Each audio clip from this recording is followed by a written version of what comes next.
Hello guys, మా balcony పాట్స్లో పసుపు పండించాను. ఆల్రెడీ దాన్ని పోస్ట్ కూడా చేశాను. ఆ వీడియో మీలో చాలామంది చూశారు. ఇంకెవరైనా చూడకపోతే ఛానల్లోకి వెళ్ళి చూడండి, ఫుల్ వీడియో ఉందన్నమాట. ఎంతైతే పసుపు వచ్చిందో ఆ పసుపు అంతా శుభ్రంగా కడిగేసేసి నేను మొత్తము తురిమేనన్నమాట. మరి ప్రాసెస్ ఇలానో ఇలా కాదో నాకైతే తెలియదు, కానీ నేనైతే తురిమేనండి. తురిమేసరికి ఇంత వచ్చింది, కనపడుతుంది కదా.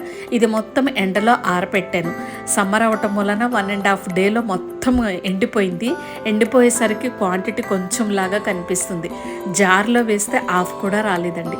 ఇది మొత్తం మిక్సీ పట్టిన తర్వాత జల్లెడ పడుతున్నాను. జల్లెడ పడుతుంటే ఇల్లంతా వాసన. జల్లెడ పట్టేటప్పుడు అని కాదు, కానీ తురిమేటప్పుడు కూడా ఇల్లంతా వాసన. ఇది ప్యూర్ పసుపు అనమాట, ఎలాంటి కెమికల్స్ లేకుండా మన ఇంట్లో మన చేత్తో ఆర్గానిక్ అని చెప్పుకోవచ్చు, పండించిన పసుపు అనమాట. ఇది మొత్తం చూసారా, చాలా మెత్తగుంది. బాటిల్లోకి ఎత్తేసరికి ఇదిగో ఇంత అయిందనమాట.